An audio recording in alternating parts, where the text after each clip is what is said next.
نہایت ہی واجب الاحترام بزرگوں، دوستوں اور بھائیوں، رمضان المبارک کا آخری عشرہ مغفرت جاری ہے، اور آج جمعہ الوداع ہے، 27 رمضان المبارک۔ بزرگان دین کا کہنا یہ ہے کہ جب طاق رات اور شب جمعہ یہ اکٹھے ہو جائیں تو وہ رات شب قدر ہوتی ہے۔ یہ بزرگان دین جو ہمارے بزرگ اسلاف پہلے گزر چکے ہیں، وہ شب قدر کی نشانیوں پہ بڑی کوشش کرتے تھے، تلاش چیک کرتے تھے، اور پھر ان کو جو پتہ چلتا تھا اور جو بارہا ان کا تجربہ ہوتا تھا وہ اس کو بیان کرتے تھے۔ تو بہرحال اس لحاظ سے آج کا دن انتہائی برکت کا دن ہے، انتہائی اہمیت کا دن ہے، اور اس میں رمضان المبارک کی جو جدائی ہے اس کے احساسات بھی بدرجہ اتم پائے جا رہے ہیں کہ اللہ رب العزت کا رحمتوں اور برکتوں والا مہینہ وہ اب ہم سے جدا ہونے جا رہا ہے۔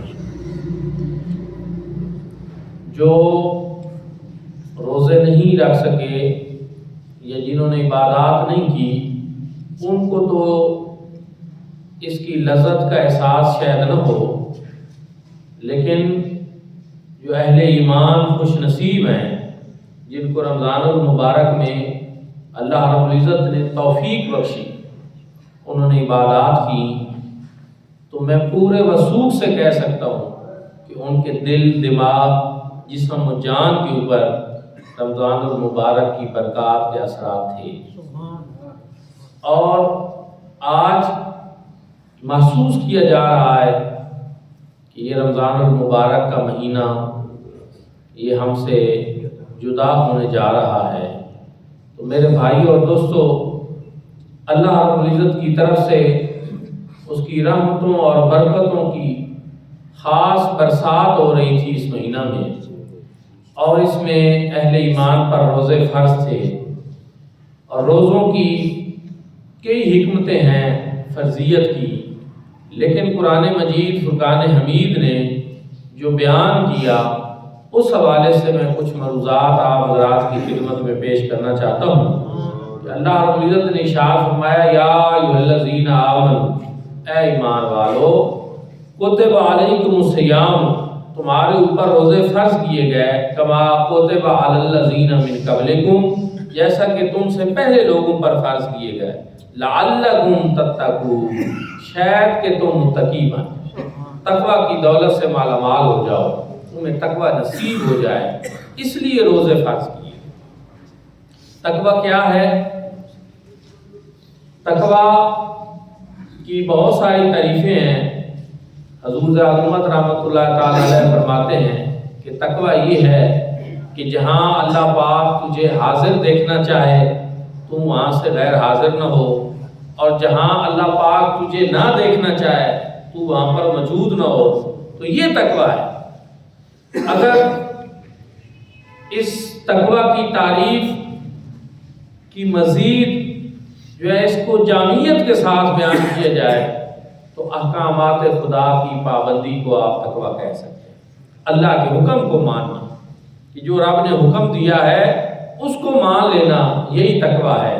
تو دوستان ذکر رمضان المبارک میں ہمیں اس کی خوب پریکٹس کرائیے۔ ہم انسان ہیں اور ہماری طبیعت میں عجیب و غریب قسم کے سلسلے پائے جاتے ہیں۔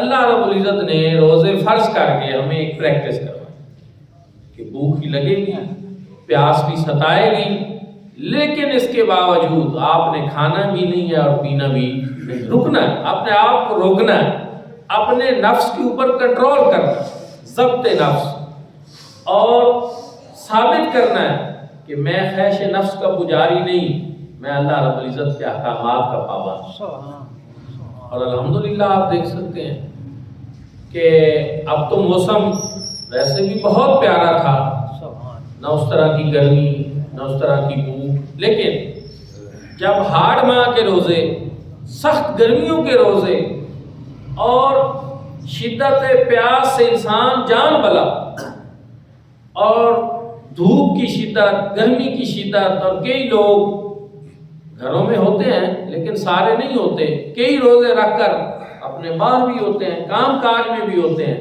لیکن اس کے باوجود شدید پیاس، شدید بھوک کے باوجود جو انسان کو ہلکان کر دینے والی ہو، انسان روزہ پورا کرتا ہے، اللہ کے حکم کو مانتا ہے، پابندی کرتا ہے، اور بتا دیتا ہے کہ ساری چیزوں سے بڑھ کر میرے لیے میرے رب کا حکم ہے، اللہ رب العزت کا امر ہے، اس کی اطاعت ہے، اس کی فرما برداری ہے۔ یہ چیز بندہ مومن کو نصیب ہوتی ہے، اور پھر انسان اس چیز کو زندگی کے دوسرے جو کام ہیں، جہاں جہاں اللہ رب العزت نے منع کر رکھا ہے کہ یہ تم نے کام نہیں کرنے، وہاں بھی انسان کے لیے یہی ہے کہ وہ اپنے آپ کو روکے، اور جہاں اللہ رب العزت نے فرمایا کہ یہ کام کرنے ہیں ان کے کرنے کا پابند ہے۔ نماز میں آپ دیکھیں کہ نماز کی پریکٹس بھی ہم سے کروائی گئی کہ عام دنوں میں ہم عشاء کی جو ہے وہ 17 رکعتیں پڑھتے ہیں، لیکن رمضان المبارک میں 20 ساتھ نماز تراویح بھی پڑھتے ہیں، اور کچھ خوش نصیب ایسے ہیں جو صبح مزید اٹھ کر پھر سحری کے وقت 2 رکعت، 4 رکعت، 6 رکعت، 8 رکعت تہجد بھی پائے جاتے ہیں، اور ان کو سکون ملتا ہے۔ اور میں نے تو یہ آزمایا ہے کہ طبیعت کتنی بوجھل ہو، افطار کے بعد اگر تراویح پڑھنا نصیب ہو جائے تو پھر طبیعت بہتر ہو جائے۔ یہ اللہ رب العزت کا کرم ہے، اس میں بڑی حکمتیں رکھی گئی ہیں۔ شریعت مطہرہ میں کوئی کام جو ہے وہ ظاہری اور باطنی فائدوں سے خالی نہیں ہے، ثواب بھی ہے، اجر بھی ہے، اور بھی کئی طرح کی اس میں حکمتیں اور فوائد موجود ہیں۔ تو دوستان ذکر تقویٰ کی پریکٹس کروائی جاتی ہے، اللہ کے حکم کی پابندی، اللہ رب العزت سے ڈرنا، خلوت میں بھی اور جلوت میں۔ روزہ رکھا ہوا ہے، لوگ سامنے ہیں، ان کے سامنے تو میں نہیں کھا پی رہا کہ جی میں روزدار ہوں، لیکن بند کمرہ ہے اور کوئی دیکھنے والا نہیں، کھانے پینے کی چیزیں پڑی ہیں، اور روزدار کو روزہ بھی ہے، بھوک بھی ہے، پیاس بھی ہے، لیکن وہ پھر بھی نہیں کھاتا، پھر بھی پانی نہیں پیتا۔ کیا وجہ ہے؟ کوئی دیکھنے والا نہیں، تو تصور ذہن میں ہے اس کے کہ کوئی دیکھے نہ دیکھے، میرا رب تو مجھے دیکھ رہا ہے۔ وہ اپنے رب کے لیے یہ کر رہا ہے، لوگوں کے دکھاوے کے لیے۔ باقی عبادات اور روزے کا ایک فرق یہی ہے کہ باقی عبادات جو ہیں ان میں دکھاوا ہو سکتا ہے، روزہ ایسا ہے کہ یہ بندے اور اللہ کا۔ میں ابھی پانی کو پی کر آیا ہوں تو کسی کو پتہ ہے کہ پی کر آیا ہوں یا نہیں پیا، اب میں روزے سے ہوں، اب میں نہ بتاؤں، کسی کو کیا پتہ ہے کہ میں روزے سے ہوں یا نہیں۔ تو میرے بھائی اور دوستو، یہ ایسا معاملہ ہے کہ یہ دکھاوے والا نہیں، یہ خالصتاً بندے اور اللہ کا معاملہ ہے۔ تو اس میں جب بندہ ہر قسم کے ریاض سے بالا تر ہو کر اپنے خالق اور مالک کے لیے کام کرتا ہے، تو پھر اس کا اجر بھی اس کا خالق اور مالک اللہ رب العزت نے ارشاد فرمایا، الصوم لی وانا اجزی بہ، روزہ دار کا روزہ میرے لیے ہے اور اس کی جزا میں خود ہوں۔ اللہ اکبر، سبحان اللہ۔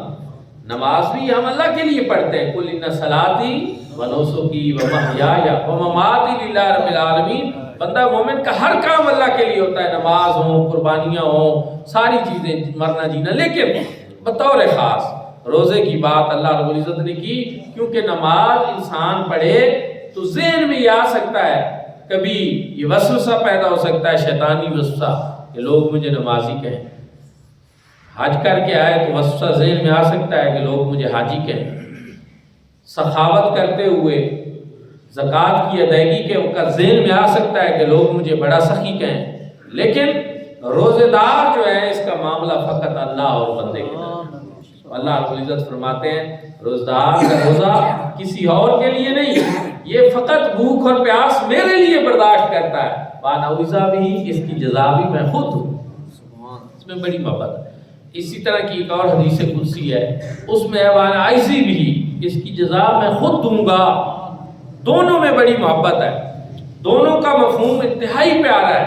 ایک تو کیا کہ اس کی جزا میں خود ہوں، اس کی تائید ایک اور حدیث پاک سے ہوتی ہے، وہ یہ کہ حضور نبی کریم صلی اللہ علیہ وآلہ وسلم نے ارشاد فرمایا لِلصَّائِمِ فَرْحَتَانِ فَرْحَةٌ، روزے دار کے لیے دو خوشی ہوتی ہیں، ہینا یفطر و ہینا یلقا ربہ۔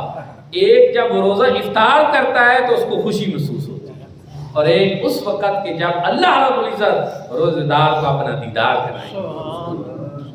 روزدار کے لیے رب تعالیٰ کا دیدار یہ انعام ہوگا، یہ کرم ہوگا کہ یہ میری خاطر بھوک اور پیاس برداشت کرتا تھا، اب اس کے انعام کے طور پر اس کو میں اپنا دیدار عطا کروں۔ سمجھانے کے لیے، تفہیم کے لیے میں ایک بات عرض کر رہا ہوں۔ حضرت یوسف علیہ السلام کے زمانہ میں قحط پڑا، حضرت یوسف علیہ السلام کا لوگوں کو دیدار کرایا جاتا تھا تو ان کی بھوک اور پیاس مٹ جاتی تھی۔ اگر یوسف کنانی کو دیکھنے سے بھوک اور پیاس کا تصور ختم ہو جاتا ہے تو قیامت کے دن روزے دار کو اللہ رب العزت اپنا دیدار عطا فرمائے۔ رب کے دیدار سے بڑھ کر کوئی نعمت نہیں ہے کائنات میں، کوئی اس کا مقابلہ نہیں ہے۔ اللہ رب العزت اپنا دیدار روزے دار کو عطا فرمائے۔ کیوں؟ کیونکہ اس نے میری خاطر بھوک اور پیاس کا، میری خاطر یہ سب کچھ برداشت کیا، اب اس کا انعام بھی میں خود کہ میں اپنا دیدار اس کو عطا فرماؤں۔ دوسرا یہ کہ میں خود انعام دوں گا، اس کی جزا میں خود دوں گا۔ نمازوں کی جزا فرشتوں سے دلوائی جائے گی، زکوٰۃ کی جزا فرشتوں سے دلوائی جائے گی، باقی چیزوں کی جزا فرشتے دیں گے۔ لیکن کیوں فرشتے جزا دینے میں پابند ہیں کہ وہ پورا معاملہ کریں گے، وہ اس میں کوئی کمی بیشی نہیں کر سکتے۔ لیکن رب تعالیٰ جب خود جزا دینے پہ آئیں گے تو رب تعالیٰ جتنا کرم فرماتے جائیں گے، کوئی پوچھنے والا نہیں۔ واللہ یضاعف لمن یشاء، اللہ جتنا چاہتا ہے اس کو بڑھاتا جاتا ہے۔ واللہ ذو فضل العظیم، یہ اللہ کا فضل عظیم، وہ کرم کرے گا، وہ خود فرماتا ہے میں جزا خود دوں گا، کیونکہ اس نے یہ سب کچھ میری رضا کے لیے کیا، اب اس کی جزا بھی اس کو میں خود عطا کروں۔ تو دوستان ذکر، روزے کا فلسفہ کیا ہے کہ یہ روزہ تقویٰ کے حصول کے لیے ایک پریکٹس تھی جو اللہ رب العزت نے ہم سے کروائی کہ کوئی دیکھے نہ دیکھے میرا رب تو مجھے دے گا۔ جناب فاروق اعظم رضی اللہ تعالیٰ عنہ، آپ کے دور خلافت میں آپ کا معمول یہ تھا کہ آپ راتوں کو گشت کرتے تھے، چکر لگاتے تھے، رعایا کی خبر گیری کرتے تھے کہ کوئی کسی تکلیف میں تو نہیں۔ ایک رات آپ ایک گھر کے پاس سے گزرے، اندر سے آواز آ رہی تھی، تو حاکم وقت کو جاسوسی کرنے کا اختیار ہوتا ہے لوگوں کی فلاح و بہبود کے لیے۔ تو آپ نے کان لگایا کیا بات ہو رہی، تو ایک بوڑھی ماں اپنی بیٹی کو کہہ رہی تھی میری بیٹی دودھ کے اندر پانی ملا دو، یہ اور زیادہ بڑھ جائے گا، پیسے زیادہ ملیں گے۔ تو اس بیٹی نے کہا امی جان میں دودھ کے اندر پانی نہیں ملاؤں۔ تو ماں نے کہا کہ کوئی دیکھنے والا نہیں ہے، کسی کو پتہ نہیں چلنا۔ تو اس بیٹی نے کہا کوئی دیکھے نہ دیکھے میرا رب تو مجھے دے گا، میں نے نہیں پانی پیا۔ آپ نے اس گھر کو نشان زدہ کیا، ایک نشانی لگائی، اور صبح کے وقت پھر آپ دوبارہ اس گھر تشریف لیا، دستک دی۔ تو بڑھیا نے پوچھا کون؟ کہا امیر المومنین فاروق اعظم رضی اللہ عنہ۔ تو اب وہ جو ہے بڑھیا پریشان ہوئی، تو آپ نے فرمایا میں نے رات کو تمہاری اور تمہاری بیٹی کی گفتگو سنی، میں اس کے لیے آیا ہوں۔ وہ اور ڈر گئی کہ یہ جناب فاروق اعظم ہے اور یہ جو معاملہ غلط دیکھتے ہیں اس کی سخت سزا دیتے ہیں، تو غلطی تو مجھ سے ہوئی ہے، میں نے غلط بات کی ہے، آج مجھے میری خیر نہیں۔ وہ ڈر گئی، مائی صاحبہ ڈر گئی۔ تو آپ نے فرمایا ڈرنے کی ضرورت نہیں، آج میں تجھے سزا دینے نہیں آیا، غلطی تیری ہے، لیکن آج میں تجھے مبارکباد دینے آیا ہوں کہ تیرے گھر کے اندر اللہ رب العزت کی اتنی نیک اور پارسا بیٹی موجود جو یہ کہتی ہے کہ کوئی دیکھے نہ دیکھے میرا رب تو مجھے دے گا۔ آپ نے پھر ان سے رشتہ طلب کیا کہ یہ اپنی بیٹی کا رشتہ مجھے اپنے بیٹے کے لیے دے۔ اور میرے بھائی اور دوستو، بعد ازاں انہی کی اولاد میں سے، انہی مائی صاحبہ کی اولاد میں سے جناب عمر بن عبدالعزیز پیدا ہوا، جن کا دور خلافت راشدہ کی دور کی طرح کہا جاتا ہے۔ تو یہ چیز ایک تو اس سے پتہ ہی چلا کہ آج ہمارے رشتے کرنے کا معیار کیا ہے، کہ ہم دیکھتے ہیں کہ اثاثے کتنے ہیں، جائیداد کتنی ہے، معاملات کیسے چلیں گے، لیکن جناب فاروق اعظم رضی اللہ تعالیٰ عنہ نے کس بنیاد پہ وہ رشتہ طلب کیا کہ یہ بیٹی تقویٰ کی دولت سے مالا مال، یہ متقی ہے، خوف خدا دل میں رکھتی ہے، پارسا ہے، نیک ہے، جو اولاد پیدا ہوگی اس کے اوپر بھی اس کی پارسائی کے اثرات ہیں۔ تو اس طرح ایک معیار قائم کر دیا۔ لیکن میرے بھائیوں اور دوستو، کیا چیز تھی؟ تقویٰ، اللہ رب العزت کا خوف۔ کوئی دیکھے نہ دیکھے، میرا رب تو مجھے دیکھ رہا۔ دوستان ذی وقار، یہی چیز روزے میں ہم سے کرائی جاتی ہے۔ قرآن مجید فرقان حمید میں تقویٰ کے اوپر جو اثرات، نتائج اور فوائد ہیں، اس پہ درجنوں آیات بینات، ایک نہیں دو نہیں، درجنوں آیات بینات ہیں۔ ان میں ہر جگہ اللہ رب العزت نے تقویٰ اختیار کرنے والے شخص کے لیے کوئی نہ کوئی انعام جو ہے وہ ذکر فرمایا۔ بہت ساری ہیں، لیکن وقت کا جامع تنگ ہے، میں ایک دو عرض کرنا چاہتا ہوں کہ جو تقویٰ اختیار کر لیتا ہے، تقویٰ روزہ تقوی کے لیے رکھوایا جاتا ہے، تقوی کے اوپر انعام کیا ہے؟ اللہ رب العزت نے ارشاد فرمایا، یا ایھا الذین آمنوا ان تتقوا اللہ یجعل لکم فرقانا، اے ایمان والو اگر تم تقوی اختیار کرو تو اللہ رب العزت تمہیں فرقان کی دولت سے مالا مال۔ فرقان کیا ہے؟ تفسیر خازن میں، تفسیر ضیاء القرآن میں حضور ضیاء الامت نے فرمایا، مفسرین کرام نے فرمایا کہ فرقان حق اور باطل کی تمیز کا پیدا ہو، کہ بندے کے دل میں اللہ رب العزت ایک ایسا نور پیدا کرتا ہے جو اس کی رہنمائی کرتا ہے کہ یہ کام حق ہے اور یہ باطل ہے، حق اور باطل کا فرق پیدا ہو جانا۔ میرے بھائیوں اور دوستو، آج فی زمانہ آپ دیکھیں کتنے ایسے سلسلے ہیں جن میں ہمیں حق اور باطل کی پہچان ہی نہیں رہی، نیکی اور بدی کی تمیز نہیں رہی، حلال اور حرام کا پتہ نہیں چل رہا، اور اس کے نتیجے میں آج ہماری دعائیں قبول نہیں ہو رہی، ہمیں پتہ نہیں چل رہا کہ ہم غلط کر رہے ہیں صحیح کر رہے ہیں۔ لیکن جو تقوی اختیار کرتا ہے، متقی بنتا ہے، اللہ رب العزت کی طرف سے اس کا ایک انعام یہ ہے کہ اللہ رب العزت اس کے سینے میں ایک ایسا نور منور فرماتے ہیں کہ جس کی وجہ سے اس کو حق اور باطل کا پتہ چلتا ہے۔ حضور نبی کریم صلی اللہ علیہ وآلہ وسلم نے ارشاد فرمایا، اتقوا فراست المؤمن فإنه ينزل بنور اللہ تعالی، بندہ مومن کی فراست ایمانی سے ڈرو، اس لیے کہ وہ اللہ کے نور سے دیکھتا ہے۔ جو تقوی کی وجہ سے اللہ رب العزت اس کے دل میں نور پیدا کرتے ہیں، وہ اس نور کی وجہ سے سارے معاملات کو دیکھتا ہے۔ اس سے ڈرو، اس کی فراست ایمانی سے۔ جناب عثمان غنی رضی اللہ تعالیٰ عنہ ذو النورین، آپ کا دور خلافت تھا، ایک شخص آپ کی طرف آ رہا تھا، راستے میں اس نے بد نگاہی کر دی، ایک خاتون گزر رہی تھی اور اس نے اس کی طرف دیکھا، بد نگاہی کی، اور پھر جب آپ کے پاس آیا نا مجلس میں، مجلس آپ کی لگی ہوئی تھی، تو آپ نے ارشاد فرمایا، آج کل لوگوں کو کیا ہو گیا ہے کہ اپنی نظروں کا خیال نہیں کرتے۔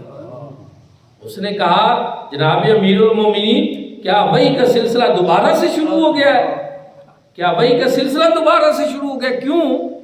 کہ راستے میں ایک بد نگاہی کا معاملہ تو اس نے کیا تھا، اور ادھر جناب عثمان غنی رضی اللہ تعالیٰ عنہ بیٹھے تھے اپنی مجلس میں، لیکن ارشاد فرما رہے لوگوں کو کیا ہو گیا ہے، اپنی نظروں کا خیال نہیں رکھتے، بد نظری کرتے ہیں، بد نگاہی کرتے ہیں۔ اس نے کہا، جناب کیا وحی کا سلسلہ دوبارہ شروع ہو گیا؟ آپ کو پتہ تو وحی کے ذریعے لگ سکتا ہے، کیونکہ یہ معاملہ تو میرا رب اور میں جانتے تھے، آپ کو کیسے پتہ چلا؟ تو آپ نے فرمایا، وحی کا سلسلہ تو دوبارہ شروع نہیں ہوا، البتہ یہ فراست ایمانی ہے، یہ وہ تقوی کا نور ہے جو اللہ رب العزت اپنے بندوں کے دلوں میں پیدا کر لیتا ہے، اور اس نور باطن کی وجہ سے وہ اس طرح چیزوں کو دیکھ لیتا ہے۔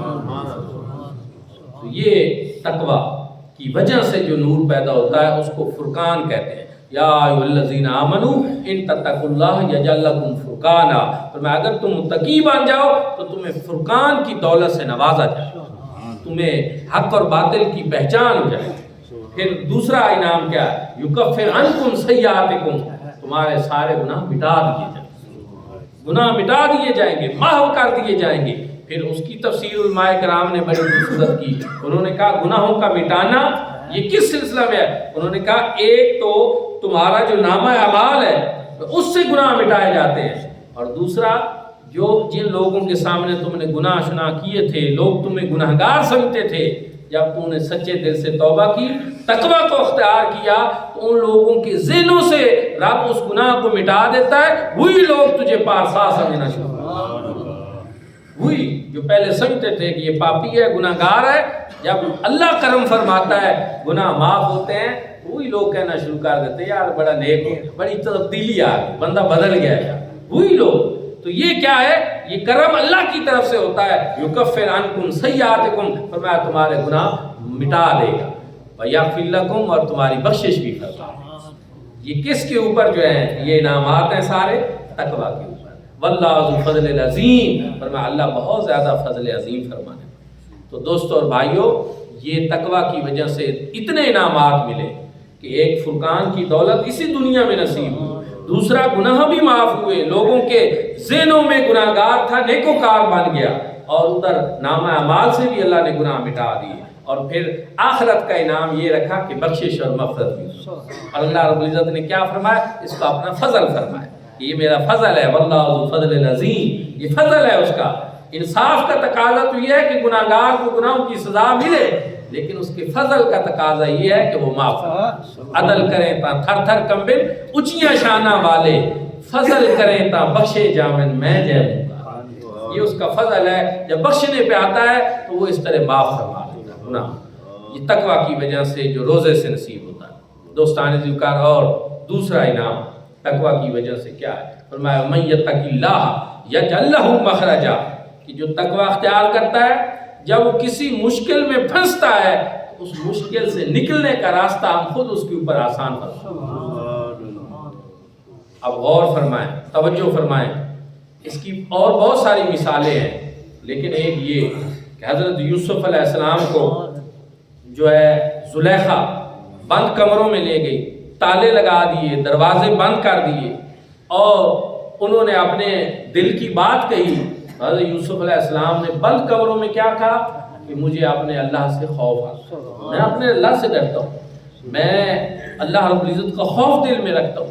یہ بات ان کے دل میں اللہ کا خوف، تقویٰ، پرہیزگاری یہ چیز تھی، اور خود دیکھ رہے تھے کہ دروازے بند ہو چکے ہیں، تالے لگ چکے ہیں، لیکن ان کو پتا تھا وہ پیغمبر تھے کہ جب انسان مشکل میں پھنستا ہے تو پھر نکلنے کی راہ انسان کے اوپر اللہ رب العزت خود آسان کرتا ہے۔ تو رب تعالیٰ کی طرف سے ان کو یہ پیغام مل چکا تھا کہ اے یوسف اب یہاں سے بھاگنا تیرا کام ہے، اور یہ سارے دروازے کھلنا ہمارا کام۔ یوسف علیہ السلام نے اللہ رب العزت کے خوف سے جو دوڑ لگائی، آپ بھاگ کھڑے ہوئے تو تالے ٹوٹتے گئے، دروازے کھلتے گئے، اور آپ نکل گئے۔ یہ کس نے بند دروازے کھولے؟ یہ کس نے تالے کھولے؟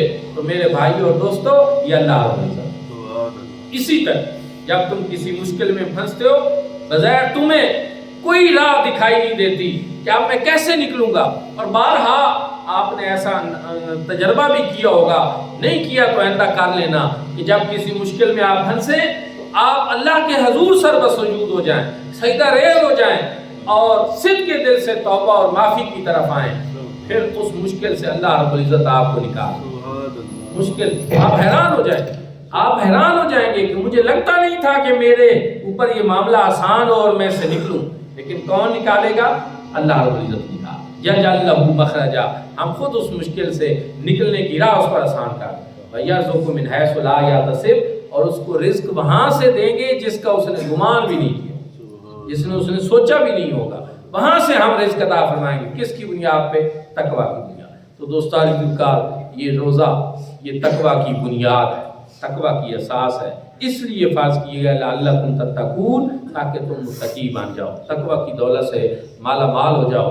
تو دوستان ذکر، اس لیے اب رمضان المبارک میں جس طرح ہمیں یہ تقویٰ نصیب ہوا کہ بند کمرے میں ہم نے پیاس اور بھوک کے ہوتے ہوئے، کوئی دیکھنے والا نہیں تھا، کھانا نہیں کھایا، پانی نہیں پیا، کہ کوئی دیکھے نہ دیکھے میرا رب تو مجھے دیکھ رہا۔ اب باقی 11 مہینے